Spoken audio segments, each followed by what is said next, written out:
10వ కీర్తన, 110వ కీర్తన 4వ వచనాన్ని దయచేసి గ్రంథాలు తెరిచి శ్రద్ధగా దేవుని మాటలు మీరు వినాలని కోరుకుంటున్నాను. 110వ కీర్తన 10వ వచనాన్ని నేను చదువుతున్నాను. మెల్కీసెదెకు క్రమము చొప్పున నీవు నిరంతరము యాజకుడివై ఉన్నావు. మెల్కీసెదెకు క్రమము చొప్పున నీవు నిరంతరము యాజకుడివై ఉన్నావు. యెహోవా ప్రమాణము చేసి ఉన్నాడు, ఆయన మాట తప్పనివాడు. ఒకసారి అందరూ చప్పలు కొడుతూ ఆమేన్ అని చెప్పండి ఒకసారి. ఆమేన్. ఈ మాట అందరూ చెప్దాం. యెహోవా, గట్టిగా, యెహోవా ప్రమాణము చేసి ఉన్నాడు, ఆయన మాట తప్పనివాడు. ఆమేన్. ఓకే, ఈ ఫాస్టింగ్ ప్రేయర్స్లో ఈ స్పెషల్ వర్తమానం పేరేమిటంటే ప్రమాణము. అనండి ఒకసారి మీ నోటితో, ప్రమాణము. ఓకే, దేవుడు ఒక ప్రమాణం చేసి ఉన్నాడు. గుడ్. ఆయన మాట తప్పేవాడు కాదు. ఆ పై వచనంలో మెల్కీసెదెకు క్రమము చొప్పున నీవు నిరంతరం యాజకుడివై ఉన్నావు. దేవుని సన్నిధిలో ఆ పై వచనం సేవకుడితో ప్రభు మాట్లాడుతున్నాడు. నువ్వు ఎలాంటి సేవ చేస్తున్నావు తెలుసా? మెల్కీసెదెకు క్రమం చొప్పున నిరంతర యాజకత్వం చేస్తున్నావు. ఆదివారం ఒక్క బైబిల్ పట్టుకుని 4 మాటలు చెప్పి కూర్చోవట్లేదు నాన్న. నిరంతర యాజకుడు నీవు. కాబట్టి నేను నీకు ఒక ప్రమాణం చేస్తున్నాను, నేను మాట తప్పేవాడిని కాదు. ఈ 34వ రోజు ఉపవాస ప్రార్థనలో పాల్గొన్న మీ అందరితో దేవుడు మాట్లాడుతున్నాడు. యేసు నామంలో ఆయన ఒక ప్రమాణం మీకు చేస్తున్నాడు, అది నిశ్చయముగా జరుగునుగాక. ఈరోజు వాస్తవంగా ఈ స్టేజ్ మీద పెళ్లి జరిగింది. పెళ్ళిలో ప్రమాణాలు చేస్తున్నప్పుడు నాకు ఈ మాట అప్పుడే వారం రోజుల నుంచే ధ్యానిస్తున్నప్పుడు ఆలోచనలోకి వచ్చింది. పెళ్ళిలో కొన్ని ప్రమాణాలు చేస్తూ ఉంటారు. దైవజనుడు చెప్తారు, పెండ్లి కుమారుడు పెండ్లి కుమార్తె వైపు చూసి ప్రమాణం చెప్పాలి, ప్రమాణం చేయాలి. ఆ ప్రమాణాలు జీవితాంతం గుర్తుండాలి వాళ్ళకి. సంఘం ఎదుట, దైవజనుల ఎదుట, ఆత్మీయుల ఎదుట, అన్నిటికన్నా దేవుని ఎదుట వారు ప్రమాణం చేశారు కనుక ఆ ప్రమాణం వాళ్ళకి గుర్తుపెట్టుకోవాలి. పెళ్లి కుమారుడు పెళ్లి కుమార్తెతో చేసిన ప్రమాణాలు, మీలో చాలామంది పెళ్ళైన వాళ్ళు కూడా ఇక్కడ ఉన్నారు, కూర్చున్నారు. మీరు కూడా చేసిన ప్రమాణాలు మీ జీవితకాలం అవి గుర్తుండాలి. మనము దేవునితో చేసిన ప్రమాణాలు కొన్ని ఉంటాయి, దేవుడు మనతో చేసిన ప్రమాణాలు కొన్ని, అండ్ మనం దేవుడితో చేసిన ప్రమాణాలు కొన్ని ఉంటాయి. ప్రమాణము అంటే ప్రామిస్, లేకపోతే నిబంధన, లేకపోతే సింపుల్గా అర్థమయ్యేటట్లుగా చెప్పాలంటే ఒట్టు. నీ మీద ఒట్టేసి చెప్తున్నాను అంటారు కదా, దాన్ని ప్రమాణం అంటారు బైబిల్ పరిభాషలో. యెహోవా నీకు ఒక ప్రమాణం చేసినాడు, ఆయన మాట తప్పనివాడు. సేవలో ఇన్ని రోజులు దేవుని పాదాల దగ్గర మేము ప్రార్థన చేస్తూ వచ్చాం, విశ్వాసులుగా మీరు ప్రార్థన చేస్తూ ఉన్నారు. మన మనవులన్నీ దేవుని సంధికి జ్ఞాపకార్థంగా చేరి ఆయన మాట ఇచ్చాడు కనుక ఖచ్చితంగా అది నెరవేరుస్తాడు. మేము కూడా సేవకు వచ్చినప్పుడు ఆయన మాట తీసుకునే వచ్చాం. మేము సేవలో డెఫినెట్లీ ఆ మాటలన్నీ మా జీవితాల్లో దేవుడు జరిగించాడు. ఈ రాత్రి ఒక నెల రోజులుగా నువ్వు దేవుని పాదాల దగ్గర ప్రార్థిస్తూ, ఉపవాసాలుంటూ, కన్నీళ్లు కారుస్తూ, రోదిస్తూ, నీ మనసులో ఉన్న ఆ వేదనంతా వ్యక్తపరుస్తూ వచ్చావు. నీ కన్నీళ్లు దేవుడు తుడిచి నీ దుఃఖాన్ని సంతోషంగా మార్చి ఒక్క ప్రమాణం నీతో చేస్తున్నాడు. యేసు నామములో ఆ ప్రమాణం నెరవేరునుగాక. కొన్నిసార్లు మనము దేవునితో వ్యక్తిగతంగా ప్రమాణాలు చేసుకుంటూ ఉంటాం. ఇలా అనుకుంటాం, ప్రభా, కొంతమంది అయితే నాకు తెలిసి వాళ్ళు చేసుకున్న ప్రమాణాలు ఎలా ఉన్నాయంటే, ఈ 40 రోజులు ఫాస్టింగ్ ప్రేయర్లో ఏ ఒక్క రోజు కూడా నేను మానకూడదు. మేబీ 40 డేస్లో ప్రతిరోజు నేను రావాలని అనుకున్న వాళ్ళు ఉన్నారు, అలాగే వస్తూ ఉన్నవాళ్ళు కూడా ఉన్నారు. నాకు తెలిసి ఒక తమ్ముడు ప్రమాణం చేసుకుని 40 డేస్ ప్రేయర్స్లోకి రావాలని, ఆ ఫస్ట్ రోజే వాళ్ళ కుటుంబంలో ఒక శోధన ఏర్పడింది, ఆటంకం ఏర్పడింది. ఆయన దేవుని సన్నిధికి ఏ రోజు మానకుండా కంటిన్యూగా వస్తూ ఉన్నారు. మీరు అనుకుని ఉంటారు దేవుని సన్నిధిలో ఏమనుకుంటారంటే ఈ ఉపవాస ప్రార్థన గురించే కాదు, కొన్నిసార్లు దేవుని దగ్గర మనం ఇలా ప్రమాణాలు చేసుకుంటూ ఉంటాం. ఏమనుకుంటామంటే, ప్రభువా ఉపవాస ప్రార్థనలు జరుగుతున్నాయి, ఈ ప్రార్థనలో కనీసం కొన్ని రోజులు హాఫ్ డేస్ అయినా సరే చేద్దామని అనుకునే వాళ్ళు కొందరు ఉంటారు, కంటిన్యూగా చేద్దామని కొందరు. కొంతమంది వారి వ్యక్తిగత జీవితంలో ఏమని ప్రమాణం చేసుకుంటారంటే, ప్రభువా బ్రతికినంత కాలం నీకు కృతజ్ఞుడిగా ఉంటాము, ఈ కష్టం నుంచి నేను గట్టెక్కేస్తే నీకు కృతజ్ఞుడిగా ఉంటాను ప్రభువా. దేవుని దగ్గర వాళ్ళు కృతజ్ఞతగా ఉంటామని దేవునికి మాటిచ్చి ప్రమాణం చేసుకుంటారు ప్రభు దగ్గర వాళ్ళు. 31 డిసెంబర్ 31 వాచ్ నైట్ సర్వీస్లో చూడండి, నూతన తీర్మానాలు చేసుకుంటూ ఉంటారు. నేను ఇలాగ బ్రతుకుతాను, జనవరి నుంచి ఇలా ఉంటాను ప్రభువా, ఇలాంటి భక్తి చేస్తాను, ఇలాగ నా భర్తని దేవునిలోకి నడిపిస్తాను, నా పిల్లలు మేమందరం కలిసి ప్రతిరోజు రెగ్యులర్గా కుటుంబ ఆరాధన చేసుకుంటాము, బాప్తిసం తీసుకుంటాను, ఆ తర్వాత మారు మనసు పొందుతాను, సినిమాలు చూడను, వ్యసనాల వైపుకు వెళ్ళను, అలవాట్లు మానేసుకుంటాను, ప్రభు కోసం బ్రతుకుతాను, పరిచర్య చేస్తాను. ఇంకా కొంతమంది ఏమనుకుంటారంటే సేవ చేస్తాను, సంపూర్ణ సేవకు నేను వెళతాను. కొంతమంది అనుకుంటారు కానుక విషయంలో నేను ఎంకరేజ్మెంట్గా పరిచర్యకి ఎప్పుడు సపోర్ట్గా ఉంటాను. ఇలాగ వ్యక్తిగత జీవితంలో చాలామంది దేవునితో ప్రమాణాలు చేసుకున్న వాళ్ళు ఉంటారు. అది మీ పర్సనల్ లైఫ్. ఒక సేవకుడిగా నేను కూడా దేవునితో ప్రమాణం చేసుకున్నాను, నా జీవిత కాలం అంతా దేవునికి కృతజ్ఞతతో బ్రతకాలి. ఈ జీవితం ఆయన ఇచ్చిన వరం. ఏకైక కుమారుడు నేను ఒక్కడిని, మా తల్లిదండ్రులకి ఒక్క మగపిల్లోని, 3 ఆడపిల్లలు. మగపిల్లల లిస్టులోకి వస్తే నేను ఒక్కడిని. ఎన్నో ఆశలతో మమ్మల్ని పెంచినప్పుడు వాళ్ళ ఆశలు నెరవేరుస్తూ వచ్చినప్పటికీ దేవుని చిత్తాన్ని నేను నెరవేర్చేవాడిగా ఉండాలి. ఆ పిలుపుకు నేను లోబడిన తర్వాత నేను దేవునితో ప్రమాణం చేసుకున్నాను, నా జీవితకాలం అంతా నీకు కృతజ్ఞుడిగా ఉంటాను. నా కొరకు నువ్వు ప్రాణమే పెట్టేశావయ్యా, త్యాగమే చేసావు, నాకు ఇచ్చిన ఈ జీవితాన్ని నీ పనిలో పరిపూర్ణంగా శక్తి లోపం లేకుండా కష్టపడటానికి నాకు కృపనివ్వండి అయ్యా అని ప్రభుతో నేను ప్రమాణము, నిబంధన, ఒడంబడిక ఇలాగా చేసుకుంటూ కొనసాగుతూ ఉన్నాను. మీ జీవితంలో కూడా ఎన్నో మీరు అనుకుని ఉంటారు ప్రభుతో. అయితే మీరు దేవునితో చేసుకున్న ప్రమాణాలు వేరు, దేవుడే మీ కొరకు చేసిన ప్రమాణం వేరు. ఈరోజు ఇక్కడ చదువుకున్న వాక్యం ఏముందంటే, యెహోవా ప్రమాణం చేసి ఉన్నాడు, ఆయన మాట తప్పనివాడు. నా ప్రశ్న, దేవుడు మనతో ఏమని ప్రమాణం చేశాడు? యెహోవా ప్రమాణం చేసి ఉన్నాడు అన్నాడు కదా, ఆయన మాట తప్పనివాడు అన్నారు కదా, ఆయన మనతో ఏమని ప్రమాణం చేశాడు? ఈ రాత్రి 4 ప్రాముఖ్యమైన విషయాలు మీతో పంచుకోవాలని ఇష్టపడుతున్నాను. యేసు నామములో ఈ మాటలు మీ గుండెల్లో ముద్ర వేయబడునుగాక. ఒకసారి అందరూ ఆమేన్ అని చెప్పండి. చాలామంది ప్రమాణాలు చేసుకుంటూ ఉంటారు.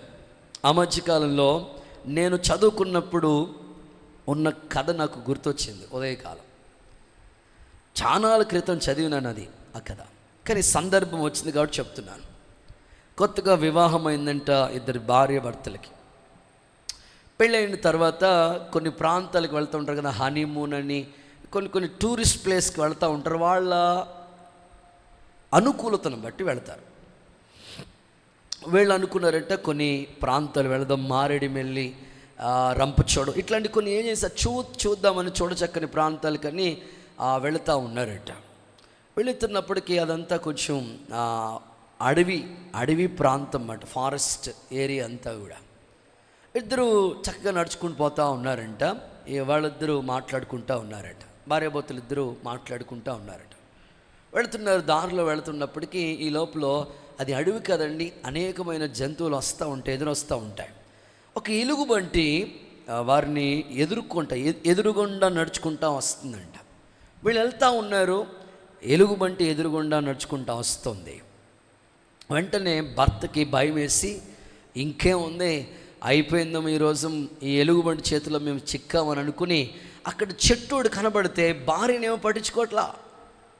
చెట్టుడు కనబడితే జాగ్రత్తగా చెట్టు ఎక్కేసి పైన కూర్చున్నాడంట. పాపం భార్యకి చెట్టు ఎక్కడం రాదు, స్తోత్రం చెప్పండి. సరే, చెట్టు ఎక్కడం రాదు, ఏం చేస్తాడు, ఏంటి పెళ్ళై కొత్త, ఇంకా కొద్ది రోజులు కూడా అవ్వలేదు, 10 రోజులు కూడా గడవలేదు, హనీమూన్కి అని వెళ్ళారు, చూద్దామని వెళ్ళారు.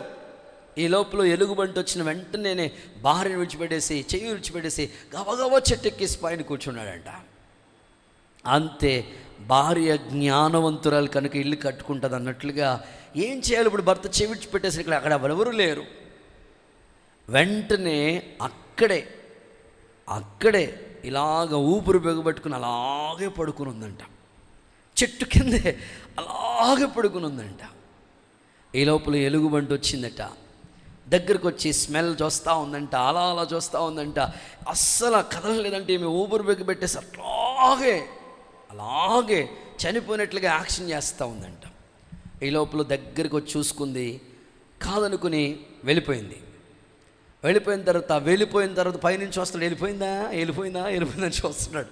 వెళ్ళిపోయిందని గబగబా దిగొచ్చేసిన తర్వాత భార్య దగ్గరికి వచ్చి చెవిలో, ఇదిగో ఎలుగుబంటి నీ చెవిలో ఏం చెప్పిందా, ఇలాంటి మనిషితో ఎప్పుడు కాపురం చేయొద్దని చెప్పింది. స్తోత్రం చెప్పండి ఒకసారి, హల్లెలూయా చెప్పండి ఒకసారి, హుషారుగా చెప్పండి. 10 రోజులకి చేయి విడిచిపెడితే ఎలాగా, కష్టం వస్తే.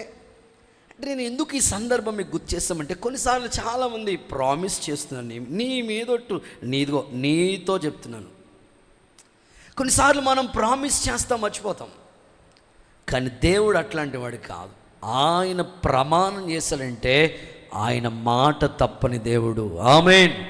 నీకు ఖచ్చితంగా ఆ ప్రమాణం నెరవేరుస్తాడంతే నీ జీవితంలో. ఇక్కడ వాక్యంలో యెహోవా ప్రమాణం చేశాడు. దేవుడు మన పట్ల ఏమని ప్రమాణం చేశాడు, మనకేమని ప్రమాణం చేశాడో 4 మాటలు చెప్తాను, చదవండి. నెంబర్ 1, ద్వితీయోపదేశకాండం 19వ అధ్యాయం 8వ వాక్య భాగాన్ని చదువుదాం. ద్వితీయోపదేశకాండం 19వ అధ్యాయం 8వ వచన భాగాన్ని చదువుదాం. మరియు నీ దేవుడైన యెహోవా నీ పితరులతో ప్రమాణం చేసినట్లు ఆయన నీ సరిహద్దులు విశాలపరిచెదను. ఆమేన్ అనండి ఒకసారి. గుడ్. మొదటి మాట, నీ సరిహద్దులను విశాలపరిచెదను. ఒకసారి అందరూ ఆమేన్ అంటారు గట్టిగా. ఆయన నీతో చేసిన ప్రమాణం, యెహోవా ప్రమాణం చేశాడు. ఆయన మాట తప్పిపోయేవాడు కాదు. ఆయన ఏమని చేశాడయ్యా నాతో ప్రమాణం? ఫస్ట్ 1, నీ సరిహద్దులు విశాలపరుస్తాను. మీ పక్కోళ్ళకి షేకండి ఇచ్చి ఈ మాట విశ్వసించి చెప్పండి. నేను ఇంకా చెప్పకుండానే మీరు చెప్పేసుకుంటే ఎట్లా, ఏమని పొద్దున్న వచ్చామని అడుగుతున్నారా ఏంటి? చెప్పండి. నీ సరిహద్దులు దేవుడు విశాలపరచునుగాక. ఆమేన్. ఖచ్చితంగా విశ్వసించి చెప్తున్నాను ఈ మాట. ఈ 33 రోజులుగా మీరు ప్రభు సందులో ప్రార్థన చేసుకుంటూ వచ్చారు. దేవుని సాక్షిగా ఆయనే ప్రమాణం చేశాడు కాబట్టి విశ్వాసంతో ఈ మాట చెప్తున్నాను. మాట తప్పిపోయేవాడు కాదు ఆయన. నీ సరిహద్దులు విశాలపరచబడతాయి. ఆత్మీయంగా ఆలోచిద్దాం. పరిశుద్ధ గ్రంథంలో మనం చూస్తే సరిహద్దుని గురించి మాట్లాడాలంటే ఆయన ఎన్నో ప్రామిస్లు చేశాడు. నీ సరిహద్దుల్లో సమాధానం ఉంటుంది అన్నాడు. ప్రవక్త గ్రంథాల్లో చదివితే నీ సరిహద్దుల్లో పాడు కానీ నాశనం కానీ ఆ మాటలు పొరపాటును కూడా వినబడవు అని చెప్తూ నీ సరిహద్దు విశాలపరచబడుతుంది. అంటే వ్యక్తిగతంగా మన ఆత్మీయ జీవితంలో కొన్ని సరిహద్దులు మనమే వేసుకుంటాం. ఈరోజు ప్రార్థన ఇంతసేపు చేద్దాం, ఈరోజు వాక్యమా ఎంతసేపు చదువుదాం, ఈరోజు పరిచర్య ఎంతసేపు చేద్దాం, లేకపోతే భౌతిక విషయాల్లో ఈరోజు పనులున్నాయా ఇంతవరకే చేద్దాం, ఈరోజు చదువుకోవాల్సిన సిలబస్ ఉందా ఎంతే చదువుదాం, ఈరోజు చేయవలసిన హోంవర్క్ ఇంతవరకే చేద్దాం, లేకపోతే ఈరోజు చేయవలసిన పనులు ఇంతటితో కంప్లీట్ చేద్దాం అని మనం ఇంతని మనమే సరిహద్దు వేసుకుంటాం. కానీ దేవుని ఆలోచన ఏమిటంటే నీ సరిహద్దు విశాలపరచబడాలి. నా మట్టుకు నేను దేవుని దగ్గర నుంచి ఈ వాక్యాన్ని విశ్వసించి చెప్తున్నాను. ఇప్పటికే ఎన్నో ఆయన చేశాడు, ఈ విషయంలో కూడా ఆయన చేయటానికి సమర్థుడైన మాట తప్పిపోయేవాడు కాదు. కాబట్టి యేసు నామములో మన సరిహద్దులు విశాలపరచబడునుగాక. తూర్పు పడమర ఉత్తర దక్షిణ నలుదిశలా ఈ పరిచర్య వ్యాపించునుగాక. ఖచ్చితంగా దేవుడు మాట ఇచ్చాడంటే అది డెఫినెట్లీ జరుగుతుందండి. యాకోబు కలగంటా ఉన్నాడు కదా, ఒక రాళ్ళని తీసుకుని తలగిండిగా పెట్టుకుని పడుకున్నాడు. ఇప్పుడు చూడలేదు తన జీవితంలో అలాంటి నిచ్చెన, ఆకాశానికి పట్టే నిచ్చెన, పెద్ద నిచ్చెన ఉంది. ఆ నిచ్చెన మీద దేవదూతలు ఎక్కుతున్నాయి, దిగుతూ ఉన్నాయి. అర్థం కాల. దేవుడు మాట్లాడుతున్నాడు, జాకబ్ నువ్వు తూర్పు వైపుకు వెళతావు, వ్యాపిస్తావు, పడమర ఉత్తర దక్షిణ నలుదిశలా నువ్వు వ్యాపించబడతావు అని చెప్పాడు. అక్కడ మాట్లాడుతూ ఏమన్నాడంటే నీతో చెప్పింది నెరవేర్చే వరకు నేను నిన్ను విడువను. ఆమేన్. ఖచ్చితంగా దేవుని మాట మనం విశ్వసించాలి. మన సరిహద్దుని ఆయన విశాలపరుస్తాడు. ఇశ్రాయేలు ప్రజల యొక్క సరిహద్దులను విశాలపరిచిన దేవుడు నీతో కూడా ఆయన ప్రమాణం చేస్తున్నాడు. నీ సరిహద్దులు, ఇంకా చెప్పుకోవాలంటే సంఘం యొక్క సరిహద్దును దేవుడు విశాలపరచునుగాక. బైబిల్లో ఒక వ్యక్తి చరిత్ర మీకు చెప్తాను. దినవృత్తాంతాల మొదటి పుస్తకం 4వ అధ్యాయం 10వ వాక్య భాగాన్ని చదువుదాం. అక్కడ ఒక వ్యక్తి కనిపిస్తాడు, ఆయన పేరు ఎబేసు. ఎబేసు అనే మాటకి అర్థం ఏమిటంటే వేదన, వేదన అని అర్థం. దేవుడు వేదన పుత్రుడిగా ఉన్న, వేదనతో ఉన్న అతని జీవితాన్ని ఎంత అద్భుతంగా దీవించాడో ఒకసారి చదువుదామా. దినవృత్తాంతాల మొదటి పుస్తకం 4వ అధ్యాయం 10వ వాక్యం.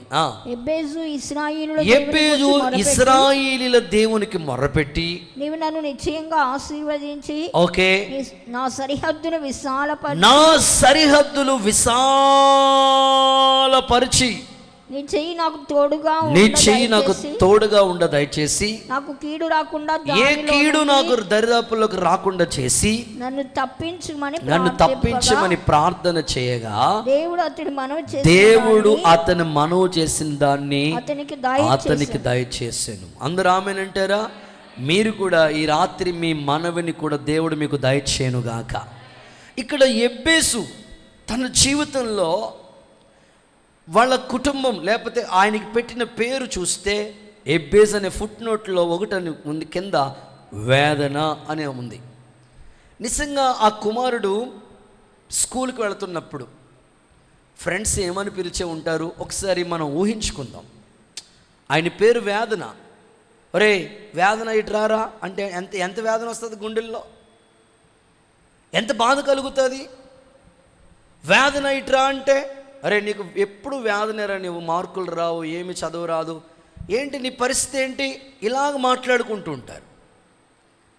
వాస్తవంగా చెప్పుకోవాలంటే అక్కడ పై వచనాలు చూస్తే తన సహోదరులందరికంటే ఘనత వచ్చిందంట ఆయనకి. నేను కూడా నమ్ముతున్నాను, నీ సహోదరుల కంటే దేవుడు నీకు ఘనతను దయచేయునుగాక. నీ ఇంటిలో నీకు ఘనత ప్రభు ప్రసాదించునుగాక. ఎబ్బేసు సరిహద్దుల్ని దేవుడు విశాలపరిచాడు.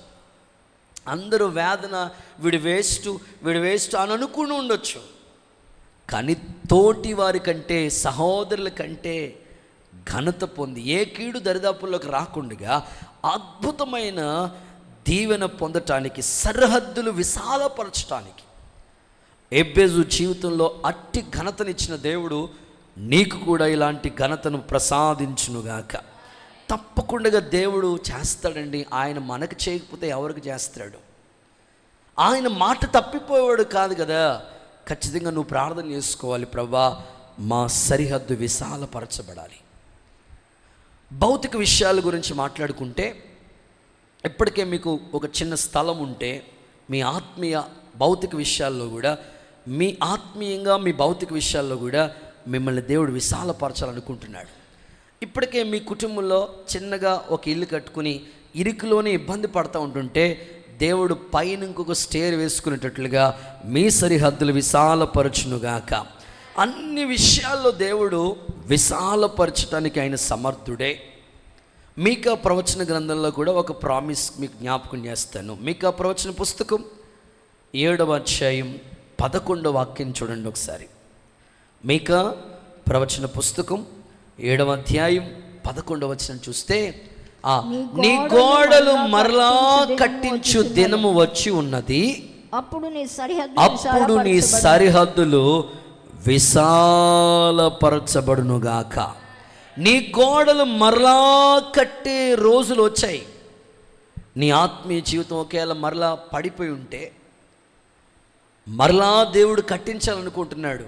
పడిపోయిన దావీదు గుడారం ఎలా కట్టాడో మరలా నీ ఆత్మీయ జీవితాన్ని కట్టిస్తాడో, మరి పర్టికులర్గా నీ సరిహద్దులు విశాలపరచబడతాయని లేఖనాల్లో రాయబడి ఉన్నాయి. ఆత్మీయ జీవితంలో చాలామంది సరిగ్గా ఉండరు. సరిగ్గా లేకపోతే దేవుడు ఎలాంటి దీవెనలు మనకి ఇవ్వగలుగుతాడు?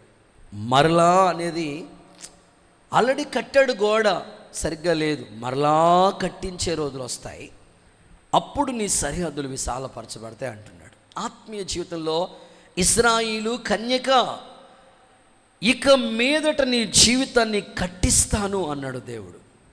కొంతమంది ఎంత భక్తిలో వాళ్ళని సంపూర్ణతలోని కడదామని ప్రయత్నిస్తున్నా పడిపోతూ ఉంటారు, జారిపోతూ ఉంటారు, తొలగిపోతూ ఉంటారు, దేవుని నుంచి డైవర్ట్ అయిపోతూ ఉంటారు.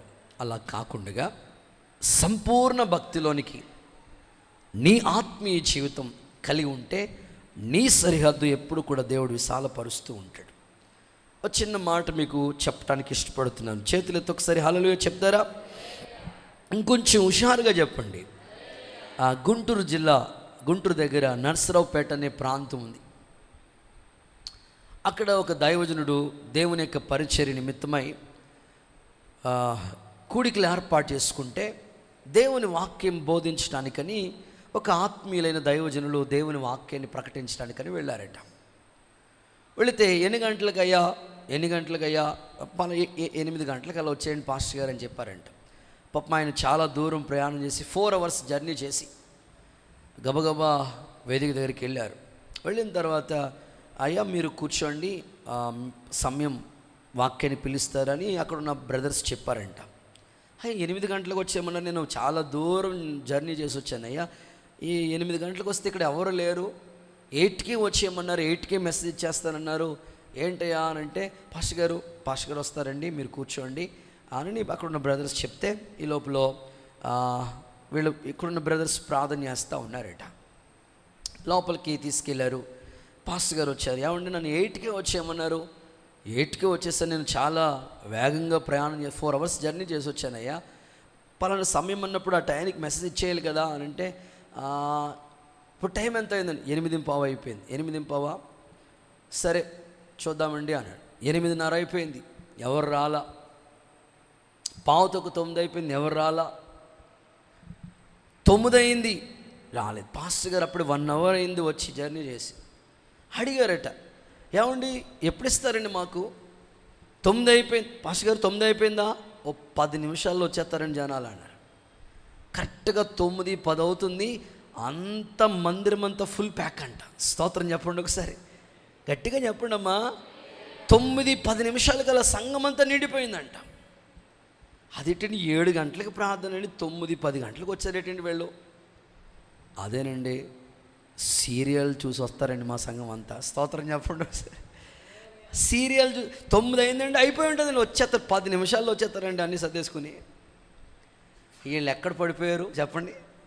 ఆ గోడ ఎక్కడ పడిపోయింది? కొంతమంది ఏంటో సరిగ్గా కట్టబట్టలేదు కనుకనే దేవుడు విశాలపరచట్లేదు నిన్ను. ఇప్పుడు గోడ సరిగ్గా లేదనుకోండి, తాపి మేస్త్రి మొత్తం తీసేసి వడమ్మని తీసుకుని ఒక్కొక్క వరస చూసుకుంటూ చక్కగా కడతా ఉంటాడు. ఈరోజు మీ ఆత్మీయ జీవితాన్ని ఒక్కసారి ఆలోచిద్దాం, అన్వేషిద్దాం. ఎక్కడ మీరు ఇంకా దేవుళ్ళు సరిగ్గా కట్టబట్టలేదు, నీ గోడలు మరలా కట్టించే దినం వస్తుంది. నీ సరిహద్దులు విశాలపరచబడునుగాక. ఈ షమ్మా పరిచర్య ఎంత అద్భుతంగా దేవుడు విశాలపరిచాడంటే నాకే ఆశ్చర్యం అనిపిస్తూ ఉంటుంది. ఎక్కడికి వెళ్ళినా, ఏ ప్రాంతానికి వెళ్ళినా చాలామంది చెప్తున్న మాటలు నేను వారి నోట విన్న మాట చెప్తున్నాను. పాస్టర్ గారు, ఎక్కడికి వెళ్ళినా మన షమ్మ క్యాలెండర్ ఉందండి. స్తోత్రం చెప్పండి. చలపల్లి వెళ్ళండి ఉంది, యానం వెళ్ళండి, ఇటు కాకినాడ వెళ్ళండి, అటు విజయవాడ వెళ్ళండి, ఎటువైపు వెళ్ళినా మీ షమ్మ క్యాలెండర్లు ఉన్నాయండి. అసలు ఎట్లా స్ప్రెడ్ అయిపోయారండి. వాళ్ళు చెప్పిన మాట ఏమిటంటే, ముందు క్యాలెండర్ వెళ్తుందంట. స్తోత్రం చెప్పండి ఒకసారి, గట్టిగా చెప్పండి అమ్మా. ఆ తర్వాత పాస్టర్ గారు వెళ్తారంట, ఆ తర్వాత సంఘం కట్టేస్తామంట. స్తోత్రం చెప్పండి. వాళ్ళకి అంత కాన్ఫిడెన్స్ ఉంది. నేను అన్నాను, వాళ్ళు నన్ను అంట బిషప్ జాన్ వెస్లీ గారు అని పిలుస్తున్నారు ఎటకారంగా. అప్పుడు నేను అన్నాను ఆమెను అన్నాను, అంతే. మరి ఏం చేయమంటాం? మరి నిజమే, మనల్ని ఎవరైనా ఎటకారంగా మాట్లాడుతున్నా ఆమెనని చెప్పుకోండి, అంతే. నిజంగా దేవుడు చేస్తాడు అట్లాగా. మాకు చిన్న గదిలోనే కదండి, ఎక్కడ పరంజ్యోతి స్కూల్ దగ్గర, అంతకన్నా చిన్న కాలనీలో ఉన్నాం, చిన్న గుడిసెలో ప్రారంభించాం. అక్కడి నుంచి పరంజ్యోతి స్కూల్, అక్కడి నుంచి హౌసింగ్ బోర్డ్ కాలనీ, అక్కడి నుంచి మళ్ళీ రెడ్ బ్రిడ్జ్, అక్కడి నుంచి మళ్ళీ ఇక్కడి నుంచి బ్రాంచీలు. దేవుడు విశాలపరుస్తాడండి. మనం నమ్మాలి. మన గోడ మరలా తిరిగి మన ఆత్మీయంగా. అందుకే బైబిల్ ఎలా రాస్తుంది కదా, ప్రియుడా నీవు ఆత్మలో వర్ధిల్తే అన్ని విషయాల్లో సౌఖ్యంగా ఉంటాడు. ఎక్కడ స్పిరిచువల్ లైఫ్లో త్రొట్టిల్లిపోవద్దు. నీ అంతరాత్మ చెప్తుంది ఏ విషయంలో ఇంకా నీవు భక్తిలో చక్కగా కట్టబడలేదు, ఇంకా ఈ వేటిని విడిచిపెట్టలేదు. నీ మనసుకు చెప్పినప్పుడు వెంటనే ప్రభా నా మనసు అనే హృదయాన్ని చక్కగా కట్టండి నాయన, నా సరిహద్దు విశాలపరచబడాలి. యేసయ్య సేవకునిగా కోరుకుందాం. మీ ఆత్మీయ జీవితాల్ని యేసయ్య విశాలపరచునుగాక. గట్టిగా ఆమెనని చెప్పండి. కొన్ని చోట్ల చూడండి, ఒక పెద్ద ఆయన ఒక ఇంటికి వెళ్ళారండి, వాళ్ళ చుట్టాలు బంధువులు ఆ ఇంటికి వెళ్ళారు. ఆయన అడుగెట్టినండి కరెంట్ పోయిందంట. ఇంక మామూలుగా ఉండట్లేదు అన్నమాట. వాళ్ళు ఏమనుకున్నారు, నువ్వు అడుగెట్టావు, చెప్పండి మీరే చెప్పండి, నువ్వు అడుగెట్టావు కరెంట్ పోయింది. 10 నిమిషాలకల్లా కరెంట్ వచ్చేసింది. వెంటనే ముద్దెట్టేసుకున్నారంట. ఇంకా నేను ఆ చీకట్లో ఆయన ముద్దెట్టుకోలేదు, దేవుడు. ఏంటో అదొక సెంటిమెంట్గా ఫీల్ అవుతుంటారు చాలామంది. కరెంట్ వస్తే ముద్దెట్టేసుకోవాలా? ఇంకా సరిగ్గా కట్టబట్టలేదు కొంతమంది. యేసు నామములో దేవునిలో నువ్వు కట్టబడదుగాక. ఎప్పుడు నువ్వు కట్టబడతావో నీ సరిహద్దులు విశాలపరచబడతాయి. ఒకటే, ప్రభు మాట ఇచ్చాడు, ఆయన తప్పిపోయేవాడు కాదు, తప్పక నెరవేరుస్తాడు. ఇట్టి కృప దేవుడు మీకు దయచేయునుగాక. గుడ్.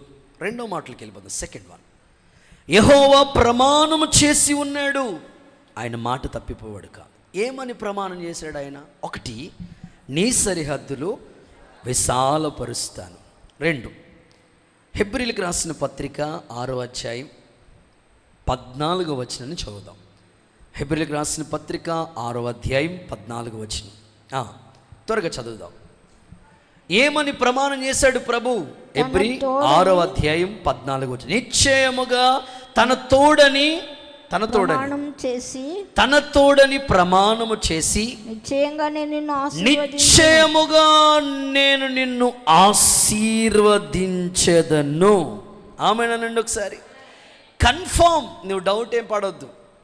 ఆయన తన తోడని ప్రమాణం చేస్తాడు. ఏమని ప్రమాణం చేశాడు? రెండవదిగా మనం చూస్తే నిన్ను ఆశీర్వదించెదను.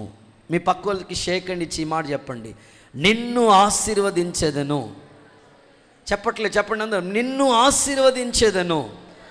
అది దేవుడు నీకు ఇచ్చిన ప్రమాణం, ఆయన నీకు ఇచ్చిన మాట. అది నిశ్చయముగా అంటే దాంట్లో డౌట్ పడవలసింది ఏమీ లేదు, కన్ఫర్మ్. డౌటే లేదు అసలు. తన తోడని ప్రమాణం చేశాడు. ఎవరితో ఈ మాట చెప్పాడు దేవుడు? ఆ ప్రామిస్ ఎవరికనంటే అబ్రహాముకి ఇచ్చిన ప్రామిస్ అది. నిశ్చయముగా నేను ఆశీర్వదిస్తాను.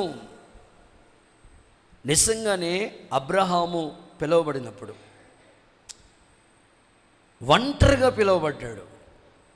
కానీ దేవుడు పెక్కుమందు అయ్యేటట్లుగా అంతటి ఆశీర్వాదం ఇచ్చాడు.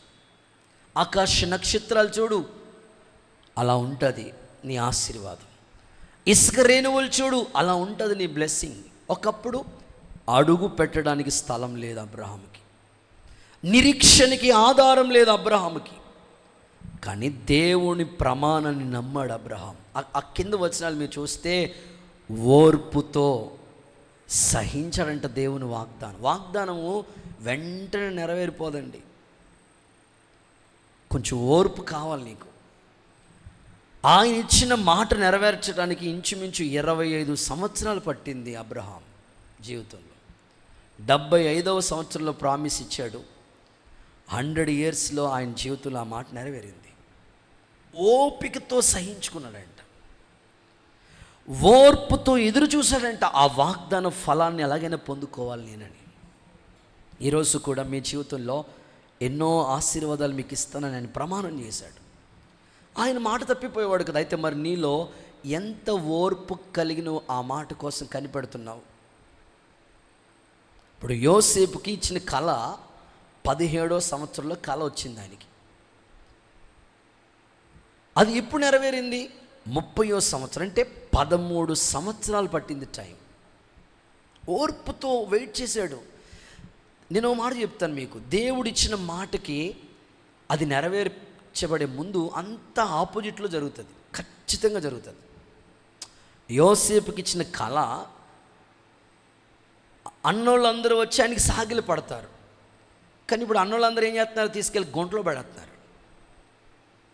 మాకు ఈ సంవత్సరం ఇచ్చిన వాగ్దానం, జనములు నీ వెలుగులోకి వస్తారు, నీ వెలుగులోకే వస్తారు. ఆ మాట నమ్మము, అంత ఆపోజిట్గానే జరిగింది. ఈ 6 నెలలంతా కూడా సేవలో అంత ప్రతికూలమైన పరిస్థితులే మేము చూసాం.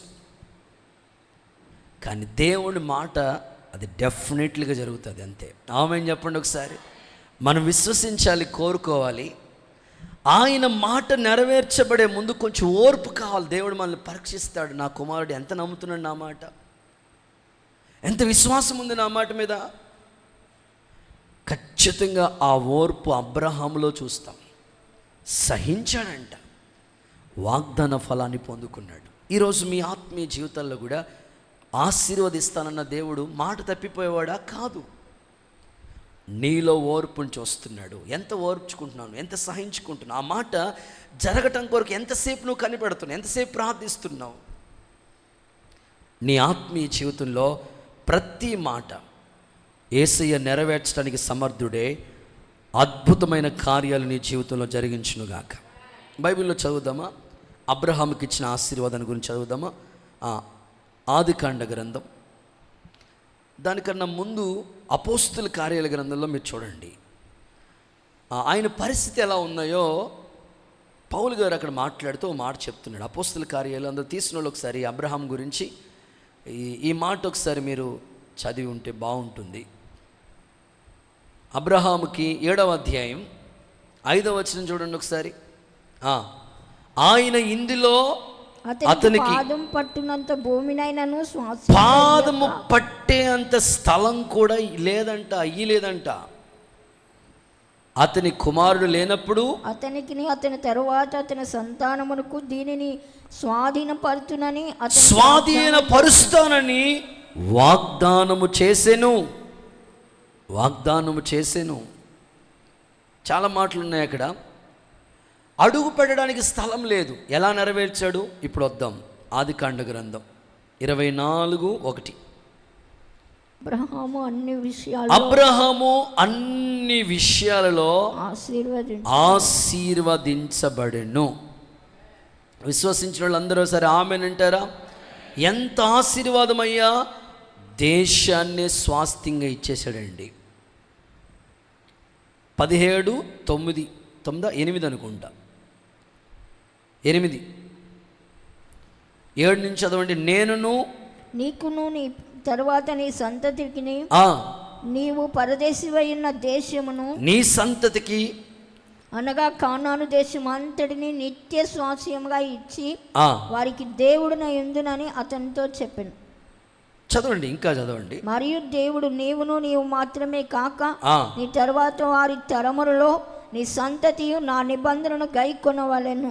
చూడండి, ఆ మాట మీరు 8వ వచనం మధ్య భాగంలో గమనిస్తే, దేశం అంతటిని నిత్య స్వాస్థ్యంగా ఇచ్చి నేను మీకు దేవుడినై ఉంటాను. అసలు దేవుడు అడుగు పెట్టడానికి స్థలం లేకపోతే దేశాన్ని స్వాస్థ్యంగా ఇచ్చేసాడంట. మీ కుటుంబాల్లో కూడా దేవుని మాట నమ్మాలి, ఓర్పుతో సహించుకోవాలి. అప్పుడు ఖచ్చితంగా ఆ మాటలన్నీ కూడా నెరవేర్చబడతాయి. ఇట్టి కార్యములు యేసు నామములో జరుగునుగాక. ఒకసారి అందరూ ఆమేనని చెప్పండి. ఇప్పటికే మీలో చాలామంది ఆశీర్వదించబడిన స్థితిలో ఉన్నారు, చాలా సంతోషం. కొందరికి ఆశీర్వాదం దగ్గరికి వస్తుంది కానీ పొందుకోలేకపోతున్నారు. వారు ఈ మాట నమ్మి ఓర్పుతో కనిపెట్టి సహించుకోండి. ఈ ఆశీర్వాదం మీరు చూసేటట్లుగా యేసయ్య ఖచ్చితంగా మీకు ఇస్తాడు. ఒక దైవజనుడిగా నా అభిలాష, నా హృదయంలో ఉన్న ఆశది. దేవుని బిడ్డలు ఎప్పుడు కూడా ఆశీర్వదించబడకుండా ఉండిపోకూడదండి, అలా మిగిలిపోకూడదు. దేవుని మాట మనం సొంతం చేసుకోవాలి, స్వతంత్రించుకోవాలి. ఆ మాట, ఆ వాగ్దానాన్ని నమ్మి తీరి మన జీవితంలో అది నెరవేర్పు కొరకు కనిపెట్టి ఓర్పుతో అడిగితే ఖచ్చితంగా చేస్తాడు.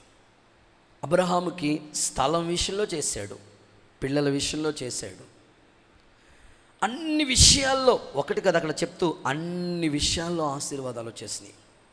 ఈరోజు మీ జీవితాల్లో కొన్నిట్లో దీవించబడి ఇంకా కొన్నిట్లో ఇంకా దీవెన సొంతం కాకపోతే ఈరోజు మీరు అడగండి దేవుణ్ణి ఓర్పుతో. నీవి వాగ్దానం చేశా కదా ప్రభా, నాకు ఎందుకు నెరవేర్చవు? నేను అడుగుతున్నాను, ఎదురు చూస్తున్నాను, నా జీవితంలో నెరవేర్చు అంటే ఖచ్చితంగా దేవుడు నెరవేరుస్తాడు. అట్టి కృప దేవుడు మీకు అనుగ్రహించునుగాక. ఇందాక నా దగ్గరికి ఒక అన్నయ్య గారు వచ్చారు. ఆయన యొక్క దీవెన గురించి మాట్లాడుతున్నాడు. వాళ్ళ అన్నదమ్ముల గురించి మాట్లాడుతూ ఆయన స్థితిని గురించి మాట్లాడుతూ వచ్చాడు. ఆయనకు ఒక పట్టుదల వచ్చిందంట. ఇంట్లోనేమో పెళ్ళి పెళ్ళి పెళ్ళి పెళ్ళి చేసుకో అని అంటూ ఉండేవారంట. ఆయన పెళ్ళి చేసుకుని ఏం చేయాలండి? భార్యని పోషించాలి కదా, కుటుంబాన్ని చూసుకోవాలి కదా, పిల్లలు పుడతారు, వాళ్ళని పెంచాలి కదా. ఏడా నాకంటూ ఏదోటి సాధించాలి అని తన ఇంట్లో వాళ్ళ అమ్మ వాళ్ళ నాన్నగారికి చెప్పి 12 సంవత్సరాలు, ఇంచుమించు 12 సంవత్సరాలు పట్టిందంట ఆయన లైఫ్లో స్థిరపడటం కొరకు. ఒక్క పూటే భోజనం చేసేవాడంటండి ఆయన, ఒక్క పూటే భోజనం చేసేవాడంట. ప్రభా, మా అన్నల్లాగా ఉండకూడదు నా లైఫ్, నాకు కష్టపడే శక్తినిచ్చావు కదా, పట్టుదలతో చదువుతాను నేను. పట్టుదలతో చదివారంటండి ఆయన. 12 సంవత్సరాలు కష్టపడ్డాడంట. అంటే ఇంట్లో ఉన్న పరిస్థితి అలాంటిది, ఫైనాన్షియల్గా ఇబ్బందులు ఉన్నాయి, చదివించే స్థితిలో లేరు వాళ్ళు. నేనే చదువుకుంటాను అని ఓ పార్ట్ టైం ఏదో చేసుకుంటా అలా చదువుకుంటూ ఉండేవాడంట. అలా కష్టపడగా ఆయన కష్టానికి తగినట్లుగా ఒక గవర్నమెంట్ జాబ్ సంపాదించుకున్నాడు. దేవునికి స్తోత్రం కలుగునుగాక. ఇప్పుడు 2 అంతస్తుల బిల్డింగ్ కట్టారు. ప్రతి వారికి ఆశీర్వాదం ఊరకనే రాదు, ఓర్పు కావాలి, పట్టుదల కావాలి. అడుగు పెట్టలేని ఆయనకి దేశాన్ని ఎలా ఇచ్చేశాడు దేవుడు. అందుకే మీ జీవితాల్లో కూడా ఏదైనా ఇప్పుడు డిఎస్సి కొరకు చాలామంది సిద్ధపడుతున్నారు. ఒక గోల్ ఉండాలి, ఎలాగైనా సరే ఇప్పుడు అవకాశం వస్తుంది, ఎలాగైనా సాధించాలి. లేకపోతే మీ కుటుంబాల్లో ఏదో ఒక బిజినెస్ చేయాలనుకుంటే సాధించాలనే పట్టుదల మీకు ఉంటే ఎలాగైనా సాధించగలుగుతారు. మీకు ఓర్పు లేకుండా, సహనం లేకుండా, ఏమో నువ్వు మాట ఇచ్చా ప్రభా చేతే చేయలేకపోతున్నా అని అంటే ఆయనకేం కాదు, ఆయన చేయాలనే కోరుకున్నాడు. అయితే నీలో ఎంత సహనం ఉందో చూస్తున్నాడు ఆయన. ప్రభు నీ ఎడల గొప్ప కార్యములు జరిగించునుగాక. గట్టిగా చెప్తారో సరే ఆమేనని. ఇంకొంచెం గట్టిగా. కొంతమందికి లోక సంబంధమైన విషయాల్లో చాలా పట్టుదల ఉంటుందండి. దేవుని దగ్గర నుంచి ఏదైనా పొందుకోవడానికి మాత్రం పట్టుదల రాదు వాళ్ళకి. లోక సంబంధమైన విషయాలంటే చెప్తాను, చేతులు ఎత్తి ఒక్కసారి హల్లెలూయా చెప్పండి. భీమవరం ఈ పరిసర ప్రాంతాల్లో మనం వెళుతూ ఉంటే ఎక్కువగా చెరువులు, రొయ్యల చెరువులు, చేపల చెరువులు బోళ్ళని కనబడతా ఉంటే ఆ వేలో వెళుతూ ఉంటుంటే అక్కడ ఒకసారి దైవజనుడు వాక్యం చెప్పడానికని వెళ్తూ ఉన్నారంట. కారులో వెళ్తూ ఉంటుంటే ఒక ఆవిడ ప్రార్థనకి ఆయన వాక్యం చెప్పడానికి వెళ్తూ ఉన్నప్పుడు ఆమె ముందు బైబిల్ పట్టుకుని అడావుడిగా ఫాస్ట్గా నడుచుకుంటూ పోతూ ఉందంట. నడుచుకుంటూ వెళ్ళిపోతూ ఉంటుంటే ఆమె ఎలా ఉందంటే వెనకాల తల్లో పువ్వులు పెట్టుకుంది. అక్కడితో ఆగల, దానికి మరలా యాడ్ చేసుకుని ఇన్ని ఆకులు పెట్టుకుందంట. దేవుడికి స్తోత్రం చెప్పండి. చెట్లు ఉంటాయి కదా, ఫ్లవర్స్ ఎలాగైతే ఆకులు ఉంటాయి అలాగ పువ్వులు ఎన్ని పెట్టిందో అంతకన్నా ఎక్కువ ఆకులు పెట్టిందంట. నడుచుకుంటూ వెళ్ళిపోతుందంటే మేకలు వస్తాయి కదండి, రోడ్డు మీద వెళ్తూ ఉంటే స్తోత్రం చెప్పండి గట్టిగా. మేకలు వచ్చి ఎగిరి అలా పట్టుకుని అలా లాగిందంట. లాగితే సవరం కూడా వచ్చేసింది మాట. పాస్టర్ గారు అడిగి వెళ్తూ ఉన్నాడు, కారులో వెళ్తున్నాడు. ఒరే గ్లాస్ దించరావడు, మేకలు ఎత్తుకుపోయి అంటే మనకి ఎందుకులేని అంటున్నాడు డ్రైవర్ గారు. కుదరదు, దించరావు, నేను మాట్లాడాలి. ఏమ్మా ఎందుకు వచ్చిన పాటలమ్మా, ఎట్టుకుంటే ఫ్లవర్స్ ఏదో పెట్టుకుంటే మళ్ళీ దానికి ఆకులు ఎందుకు మనం పెట్టుకోవటం అని. అప్పుడు ఏమన్నా నా సవరం నా ఇష్టమే. నీ సవరం నీ ఇష్టమే, మీ చర్చిలో వాకింగ్ చెప్పడానికి వస్తున్నాను నేను అన్నానంట పాస్టర్ గారు. అయ్యో చర్చిలకి చెప్పకుండా అన్నాడు. చెప్తాను, ఖచ్చితంగా చెప్తాను. కొంతమంది ఏంటో అనవసరమైన విషయాల్లో ఎంత ఆసక్తిగా ఉంటారండి. వాడు ఏదో పెట్టుకున్నారు కొంచెం అన్నిటి, అసలు ఫ్లవర్సే పెట్టుకోకూడదు వాక్య ప్రకారంగా. ఏదో పాపం వాళ్ళకి ఏదో అనుకునే మళ్ళీ దానికి ఎందుకండి అన్ని జాయింట్లు ఎందుకు, నాకు అసలు ఈ వెల్డింగ్ చేయటాలు ఎందుకండి బాబా ప్రాబ్లమ్స్. ఎంత ఆసక్తి ఉంటుంది ఇలాంటి విషయాల్లో. దేవుని వాగ్దానానికి మీరు ఓర్పుతో అడగాలి. నాకు ఇచ్చో మాట నువ్వు నెరవేర్చు నాయన. యేసు నామములో సేవలో ఆశీర్వాదం, కుటుంబంలో ఆశీర్వాదం, సంఘంలో ప్రతి విశ్వాసి ఆశీర్వాదం పొందునుగాక. గుడ్. ఆయన అన్నాడు ఇలాగా, ఓ వాగ్దానం చదివిస్తాను చూడండి. హగ్గై పుస్తకం 2వ అధ్యాయం 19వ వచనం. ఈ మాట మీరు రోజు ప్రార్థన చేయాలి, అడగాలి అసలు మీరు దేవుణ్ణి. హగ్గై పుస్తకం 2వ అధ్యాయం 19వ వచనం త్వరగా చదవాలా. ఏమని వాగ్దానం ఇచ్చాడు? ఇంత దొరకలేదు మీకు హగ్గై పుస్తకం. నేను చదువుతాను చూడండి. నీ కోట్లలో ధాన్యము ఉన్నదా, ద్రాక్ష చెట్లైనను అంజూరపు చెట్లైనను దానిమ్మ చెట్లైనను ఒలీవ చెట్లైనను ఇప్పటి వరకు ఫలించలేదు కదా. అయితే ఈరోజు డేట్ గుర్తుపెట్టుకోండి, 8వ తారీఖు 8వ నెల. అయితే ఇది మొదలుకొని నేను మిమ్మల్ని ఆశీర్వదిస్తాను. ఆమేనండి. ఒకసారి అందరూ చప్పలు కొడుతూ యేసయ్యకి మహిమ చెల్లించండి. ఇది మొదలుకొని ఆశీర్వదిస్తాను. అది దేవుడిచ్చిన ప్రామిస్. ప్రతిరోజు నువ్వు ఈ మాట ఇచ్చావు కదా నాకు, ఇది నీ వాగ్దానం కదా ప్రభువా, నువ్వు ప్రమాణం చేసావు కాబట్టి ఖచ్చితంగా నాకు ఇది సొంతం అవ్వాలి. నేను దేవుని దగ్గర చాలా విషయాలు అడుగుతూ ఉంటాను. అడిగినవన్నీ ఈరోజు వరకు అన్ని దేవుడు జరిగించుకుంటూనే వచ్చారు. నేను ఇప్పుడు అడుగుతుంది ఏమిటంటే, ప్రభా నాకు ఇచ్చేసాం ఈ ఆశీర్వాదం, మా పిల్లలకి లేదా మాకు ఇచ్చిన సంఘ బిడ్డలకి కూడా ఇంతకంటే ఎక్కువ బ్లెస్సింగ్ కావాలయ్యా. వారు ఆశీర్వాదం అనేది చూడకుండా ఉండకూడదు నాయన. ఆర్థిక ఇబ్బందుల మధ్యలో నలిగిపోకూడదయ్యా. ఎవరిని మెదిపినా కదిపినా అడిగినా తలంచినా ఏదో ఒక ఆర్థిక సమస్య చెప్తున్నారయ్యా. వారింట్లో ఆశీర్వాదం చూడాలి. గిన్నె నిండి పొర్లిపోయే దీవెన కావాలి. పొలంలో దీవించబడాలి, పట్టణంలో దీవించబడాలి. వారి చేతుల కష్టాన్ని దీవించండి నాయన. అడుగుతున్నాను, ప్రార్థిస్తున్నాను. తప్పకుండా ఆ ఓర్పుతో అడుగుతున్నాను. మన సంఘ బిడ్డలందరికీ అలాంటి దీవెన వచ్చునుగాక. వాళ్ళ చెయ్యి ఎప్పుడు పైనే ఉండాలి. అనేకులకి ఆశీర్వాద కారకులు అవ్వాలి. ప్రభు అలాంటి దీవెన దయచేస్తాడు. గుడ్. 3వ మాటలకు వెళ్దాం. 3rd one. యెహోవా ప్రమాణము చేసి ఉన్నాడు. ఏమని చేశాడు ఆయన ప్రమాణం నీకు? చదువుదాం. ద్వితీయోపదేశకాండం 28వ అధ్యాయం 9వ వాక్య భాగాన్ని చదువుదాం. ద్వితీయోపదేశకాండం 28వ అధ్యాయం 9వ వాక్యం. నీవు నీ దేవుడైన యెహోవా ఆజ్ఞలను అనుసరించి, నీవు నీ దేవుడైన యెహోవా ఆజ్ఞలను అనుసరించి ఆయన మార్గంలో నడుచుకున్న ఎడల, ఓకే, యెహోవా నీకు ప్రమాణం నీకు ప్రమాణము చేసినట్లు ఆయన తనకు ప్రతిష్ఠిత ఆయన తనకు నిన్ను ప్రతిష్ఠిత జనముగా స్థాపించును. చాలు. మూడవది, నిన్ను ప్రతిష్ఠ జనముగా స్థాపించేదను. ఆయన నీకు చేసిన ప్రమాణం ఏమిటంటే నిన్ను ప్రతిష్ఠిత జనముగా స్థాపిస్తాను. నేను 2016 సంవత్సరంలో 2015లో ఇక్కడ మందిరం కట్టాం. డిసెంబర్లో ఓపెనింగ్ అయింది. 2016లో ఏప్రిల్ మే నెలంతా కూడా అయిపోయినాయి, సభలన్నీ అయిపోయినాయి, ఇక్కడ రూమ్స్ కట్టేశాం. 40 days ఫాస్టింగ్ చేయాలని ఆత్మలో ప్రేరేపణ వస్తే అక్కతో చెప్పి ఇలా 40 రోజులు ఉపవాసాలు ఉండాలనుకుంటున్నాను నేను, ఫుల్ డేస్. సరే ఓకే అన్నారు. ప్రార్థన చేయడానికని మేము ఇంక నిర్ణయించుకున్నాం. 40 రోజులు ఫాస్టింగ్ ప్రేయర్ అయిన తర్వాత, అంటే ఆ ప్రార్థనలో దేవుడు నాకు ఇచ్చిన ప్రామిస్ లేదా నాతో మాట్లాడిన మాట ఏమిటంటే, ఆయన నిన్ను ప్రతిష్ఠిత జనముగా చేశాడు.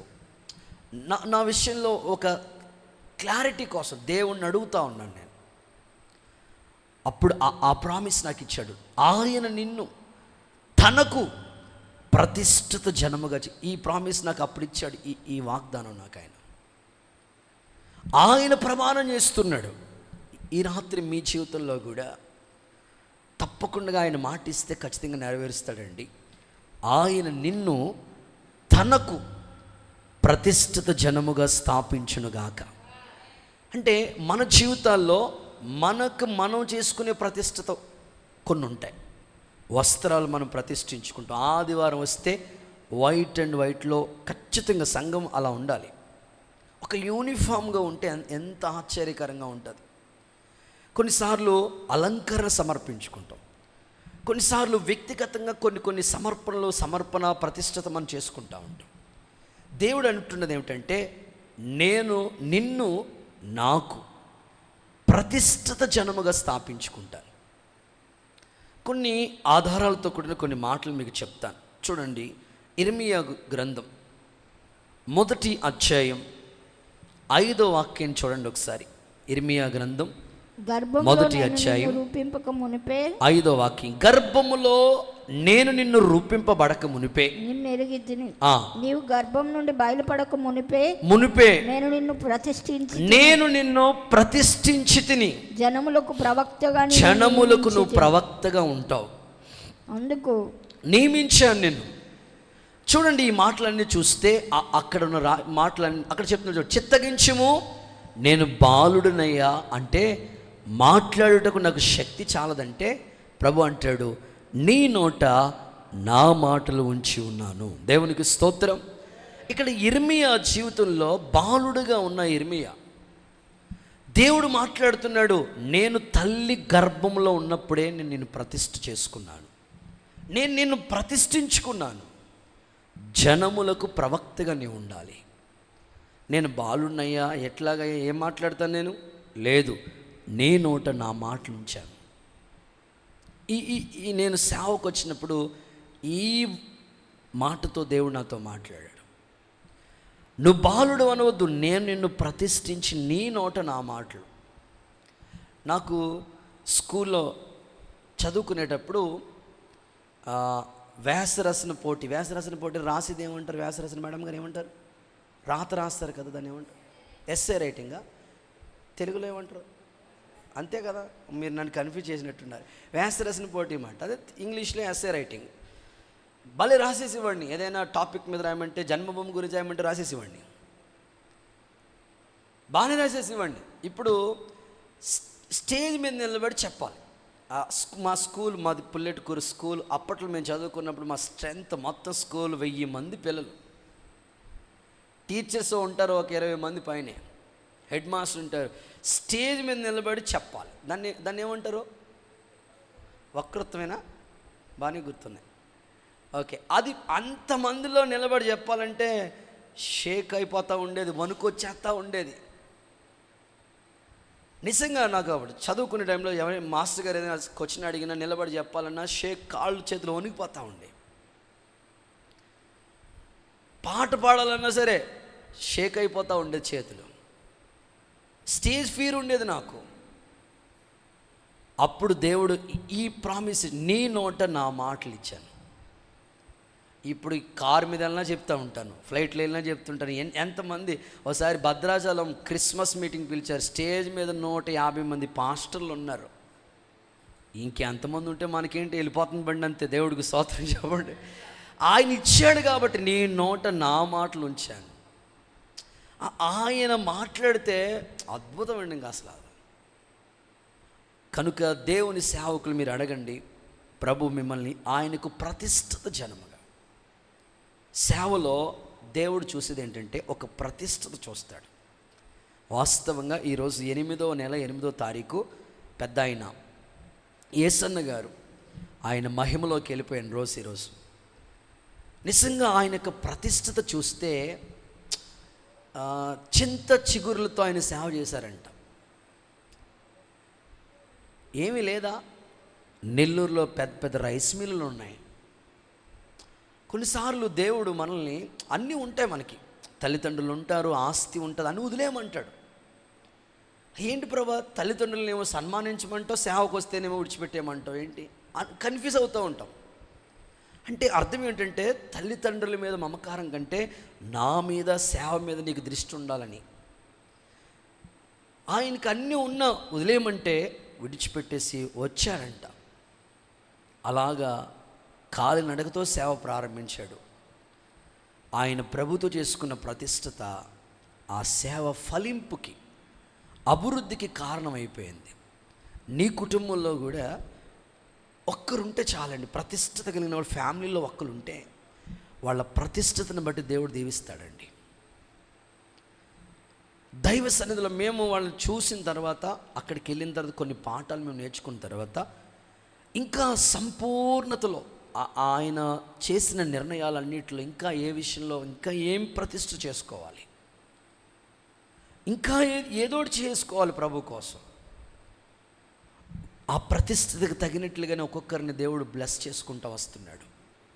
మీ జీవితంలో కూడా ఆయనకి మనం సొత్తైన ప్రజలుగా ఉన్నాం, రక్షించబడిన ప్రజలుగా ఉన్నాం. కానీ ఇప్పుడు ప్రతిష్ఠతలోనికి వచ్చే స్థాయికి వచ్చేసేయాలి మనం. ఇంకా ఏదో ఒకటి మనం దేవుడి కొరకు చేసుకోవాల్సి ఉండిపోయింది. అది రిమైనింగ్ బ్యాలెన్స్గా ఉండిపోకూడదు.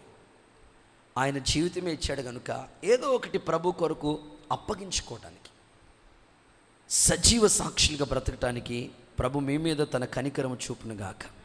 చూడండి, మనం ఎలాగ ప్రతిష్ఠ చేసుకోవాలో కొన్ని మాట చెప్తాను. యోహాను సువార్త, జాన్ చాప్టర్ 17:17, 17 చూస్తే మనలో రావాల్సిన ఒక ప్రతిష్ఠ గురించి మాట్లాడుతున్నాడు అక్కడ. ప్రతిష్ఠ చేయుము, సత్యమందు వాళ్ళని ప్రతిష్ఠ చేయి, నీ వాక్యమే సత్యము. సత్యమందు ప్రతిష్ఠ చేసుకోవాలంట మనకి. అంటే వాక్యం విషయంలో కొన్ని ప్రతిష్ఠతలు రావాలి మనకి. వాక్యం మన ఎదుట చదువుతున్నది ఒకటి, వింటున్నది ఒకటి, కానీ మనం ఫాలో అవుతున్నప్పుడు దగ్గరికి వచ్చినప్పటికీ ఆ వాక్యం 100% నెరవేర్చలేకపోతున్నాం. అందుకే ఇక్కడ ఏమంటున్నాడంటే సత్యమందు వాళ్ళని ప్రతిష్ఠ చేయి, వాక్యమే సత్యం. అంటే నువ్వు చదివే వాక్యం అనుసరించే వాక్యంగా ఉండాలి, వినే వాక్యం అనుసరించే వాక్యంగా ఉండాలి. ఇంకా ఆ ప్రతిష్ఠతలోకి రాకపోతే ఈరోజు నువ్వు అడగాలి. ఆయన ప్రమాణం చేశాడు, నిన్ను ఒక ప్రతిష్ఠ జనముగా చేస్తాను. ఇలాంటి సంపూర్ణత వాక్య విషయంలో మనకి దేవుడు అనుగ్రహించునుగాక. ఒకసారి చేతులు పైకెత్తి హల్లెలూయా అని చెప్తారా? సమూయేలు లాంటి ప్రతిష్ఠత కూడా మనకి రావాలండి. చూడండి, సమూయేలుకి ఎంత ప్రతిష్ఠత వచ్చిందో. సమూయేలు మొదటి పుస్తకం 1వ అధ్యాయం 28వ వాక్యం చూడండి ఒకసారి. సమూయేలుకి వచ్చిన ప్రతిష్ఠత చూడండి. వాళ్ళ తల్లి ఆయన్ని తీసుకెళ్ళి మందిరంలో సమర్పిస్తూ వస్తే ఆ తల్లి చేసిన ఆ సమర్పణ బట్టి ఆయనలోకి వచ్చిన ప్రతిష్ఠ చూడండి. కాబట్టి 28 కాబట్టి నేను ఆ బిడ్డను యెహోవాకు ప్రతిష్ఠిస్తున్నాను. తాను బ్రతుకు దినములన్నిట యెహోవాకు ప్రతిష్ఠితుడు అని చెప్పాను. అప్పుడు యెహోవాకు అక్కడే ఏమండి, వాళ్ళ తల్లి తీసుకెళ్ళి పాలు విడిచే సమయంలో తీసుకెళ్ళి ప్రతిష్ఠ చేసేసింది. ప్రతిష్ఠించిన వెంటనే అక్కడ ఎలా మొక్కగలిగాడు? అప్పుడు పాలు విడిచే సంవత్సరం అంటే ఏం తెలుసు ఆ పిల్లోడికి భక్తి గురించి? ఆయనలో వచ్చిన ప్రతిష్ఠత ఎట్లాంటిదంటే వాళ్ళ అమ్మ ప్రతిరోజు నేర్పిస్తుంది. అందుకే గుళ్ళోకి వచ్చిన తర్వాత కూడా ఆ పిల్లోడికి వెంటనే అక్కడ మొక్కాలనే అభిప్రాయం వస్తుంది. అప్పటికప్పుడు వచ్చిన భక్తి కాదది. మీలో కూడా రోజు రోజుకి ఏదో ఒక ప్రతిష్ఠతలో నూతన తీర్మానాలు. ప్రభు మీ అంతరంగంలో ఇలాంటి సమర్పణ వచ్చునుగాక. ఓ మాట చెప్తాను మీకు, అది ఒక రిటైర్మెంట్ ఫంక్షన్ మాట. చాలామంది టీచర్లు ఉంటారు, హెల్త్ డిపార్ట్మెంటు, ఎలక్ట్రికల్, ఏ ఉద్యోగస్తులకైనా లాస్ట్లో రిటైర్మెంట్ ఫంక్షన్ ఉంటుంది. చాలా ఘనంగా వైభవంగా జరుగుతుంటుంది. ఒక రిటైర్మెంట్ ఫంక్షన్కి వాళ్ళ క్రిస్టియన్స్ కనుక వాళ్ళు ఏం చేశారంటే, మేము ఒక హాల్లో మా పాస్టర్ గారిని పిలుచుకుని, మా సంఘస్థుల్ని పిలుచుకుని కృతజ్ఞతగా కూడికి కింద ఈ ఫంక్షన్ పెట్టుకుంటాము అని హెల్త్ డిపార్ట్మెంట్ వాళ్ళు డ్యూటీ చేసేది హెల్త్ డిపార్ట్మెంట్లో అని అంటే, సరేనండి మీరు ఫంక్షన్ పెట్టుకోండి మేము కూడా వస్తామని అందరూ వాళ్ళ సర్కిల్, ఫ్రెండ్ సర్కిల్ అందరూ పిలుచుకున్నారు. ఒక హాల్, ఫంక్షన్ హాల్ లాంటిది రెంట్కి తీసుకుని అందులో ఒక రిటైర్మెంట్ ఫంక్షన్ పెట్టుకున్నారు. వాళ్ళు ఫంక్షన్ పెట్టుకున్నప్పటికీ మరి వాళ్ళందరూ టీచర్, వాళ్ళకి ఆ డిపార్ట్మెంట్కి, హెల్త్ డిపార్ట్మెంట్ కదండి, అందరూ ఆయన యొక్క వ్యక్తిత్వం ఎంత మంచోడో అందరూ చెప్తుంటారు కదా. ఆ సారు ఎట్లాగా డ్యూటీ చేశాడో, ఎక్కడెక్కడ చేశాడో అందరూ ఆయన గురించి చెప్తా ఉన్నారు. పాస్టర్ గారికి తక్కువ, అంటే మరి అలాంటి టైంలో తక్కువ సమయమే ఉంటుంది. ఒక మేబీ 20 మినిట్స్లో 30 మినిట్స్లో మీరు వాక్యం చెప్పండి అని అవకాశం ఇచ్చారు. పాస్టర్ గారు కూడా ఆయన గురించి, వ్యక్తిత్వాన్ని గురించి మాట్లాడి వాక్యంలోంచి వైద్య సేవ గురించి, నమ్మకమైన రాయబరి, ఔషధం వంటి వాడని, ఇలా ఏదో కొన్ని మాటలు తీసుకుని, లూకా మంచి వైద్యుడని, ఇలా కొన్ని మాటలు ఆయన గురించి చెప్తా వచ్చాడు. లాస్ట్లో ఆఖరిలో ఆయన చెప్తూ ఒక మాట అన్నాడండి. ఆయన చెప్పిన ½ అన్ అవర్ మెసేజ్లో ఒక చిన్న మాట చెప్పాడు. ఏమన్నారంటే, లాస్ట్కి వచ్చినప్పటికి ఆయన చెప్పిన మాట ఏమిటంటే, మన పిల్లలు, అంటే రిటైర్ అయిపోతున్నారు కదా ఆయన, మన పిల్లలు మొదట దేవునికి దక్కితే మనకు దక్కినట్లే. ఒకసారి అందరూ చెప్దాం ఈ మాట, అందరు నోట్ పలకండి ఈ మాట. చెప్పండి ఆకలి వేస్తున్నట్టుంది, మీరు అసలు మాట్లాడలేదు. మన పిల్లలు, నేను చెప్పాలా అప్పుడు చెప్తారా? మన పిల్లలు దేవునికి దక్కితే మనకి దక్కినట్లే అని దైవజనుడు చెప్తూ ఆ వాక్యాన్ని చెప్పి, ఆ మాట చెప్పి ముగించాడు. ఫంక్షన్ అంతా అయిపోయింది, అందరూ భోజనాలు చేస్తున్నారు. పాస్టర్ గారిని కూడా భోజనానికి అని తీసుకెళ్తుంటుంటే వెనకాల ఒక ఆయన వాళ్ళ డిపార్ట్మెంట్లో పనిచేసే అన్యుడు మాట, దేవుని తెలియదు ఆయన, అన్యుడు వచ్చి, పాస్టర్ గారు మీరు చెప్పిన మాటలన్నీ నేను విన్నాను, లాస్ట్లో ఒక మాట అన్నారండి, మీరు మొదట మన పిల్లలు దేవునికి దక్కితే మనకి దక్కినట్లే అన్నారు. ఆ మాట నేను విన్న తర్వాత అసలు దుఃఖం ఆగలేదండి, నాకు తెలియని కన్నీళ్ళు వచ్చేసినాయి నాకు. నిజంగా అది నా కోసమే మీ దేవుడు నాతో మాట్లాడినట్టుంది అని అన్నారు. ఏమైందండి అని సరే భోజనం చేసి కూర్చుని మాట్లాడదాం అనుకుని భోజనం చేసిన తర్వాత ఆయన కూర్చుని ఆయన సమస్య చెప్తున్నాడంట. ఏమని చెప్తున్నాడంటే, అయ్యా నాకు 2 పిల్లలయ్యా, అబ్బాయి అమ్మాయి. నేను ఆల్రెడీ హెల్త్ డిపార్ట్మెంట్లో చేశాను కదా, వాళ్ళు నాకన్నా ప్రయోజకులు కావాలని హెల్త్ డిపార్ట్మెంట్లోని వాళ్ళని వైద్య సేవలు అందించాలని వాళ్ళిద్దరిని చదివించాను నేను. అద్భుతంగా అమ్మాయి డాక్టరే, అబ్బాయి డాక్టరే. అమెరికాలో జాబ్ వచ్చింది మా అబ్బాయికి, అక్కడ జాబ్ వచ్చింది, వెళ్ళాడు. కోడలు కూడా డాక్టరే. సో టోటల్ ఫ్యామిలీ అంతా కూడా మంచి వెల్ సెటిల్ గవర్నమెంట్ ఎంప్లాయీస్, అంతా బాగుంది. అప్పుడు పాస్టర్ గారు, ఇంతమంది గవర్నమెంట్ ఎంప్లాయీస్ ఉంటే మీ ఇంట్లో మీకేంటయ్యా బాబు అని పాస్టర్ గారు, లేదండి అయ్యా, కరోనా సమయం 2020లో నాకు కరోనా వచ్చింది. డాక్టర్ గారు చెప్తున్నారంటే నాకు కరోనా వచ్చింది, సో ఇంక బయటికి వెళ్ళే పరిస్థితి లేదు. ఆ టైంలో అమెరికా నుంచి మా పిల్లలు మాతో వీడియో కాల్ చేసి మాట్లాడుతూ మాకు ధైర్యం చెప్తూ ఉండేవారు. సరే, వారం రోజులు బాగానే ఉంది. ఆ తర్వాత నుంచి నెక్స్ట్ వీక్ వచ్చినప్పటికీ ప్రతిరోజు మాట్లాడేవాళ్ళు, వారానికి ఒకసారి మాట్లాడుతున్నారు, వారానికి ఒకసారి మాట్లాడేవాళ్ళు నెలకు ఒకసారి మాట్లాడుతున్నారు. ఇప్పుడు సంవత్సరం అవుతుందయ్యా ఫోన్ చేసి మా అబ్బాయి నాకు. కోడలు డాక్టరమ్మే, అల్లుడు డాక్టర్ గారే, తర్వాత కొడుకు డాక్టర్ గారే. నేను వాళ్ళని చదివించే విషయంలోనే శ్రద్ధ పెట్టాను, కానీ ఏ రోజు నేను దేవుళ్ళలోకి నడిపించలేదయ్యా. ఇప్పుడు నా పిల్లలు నాకు దక్కే స్థాయిలో లేరు, చేదాటిపోయారయ్యా. చదివించాను వాళ్ళని, వాళ్ళ కాళ్ళ మీద వాళ్ళు నిలబడే స్థాయిలో ఉన్నారు, బాగానే ఉంది, కానీ నన్ను చూసే స్థాయిలో లేరయ్యా. కనీసం ఇలా ఫోన్ చేసి పలకరించే స్థితిలో లేరు. ఇక్కడికి వచ్చిన తర్వాత నాకు అర్థమైంది, క్రీస్తులోనే ఈ ప్రేమ ఉంటుంది. దేవునిలో ఉన్న ప్రేమ ఇంకెక్కడ దొరకదు.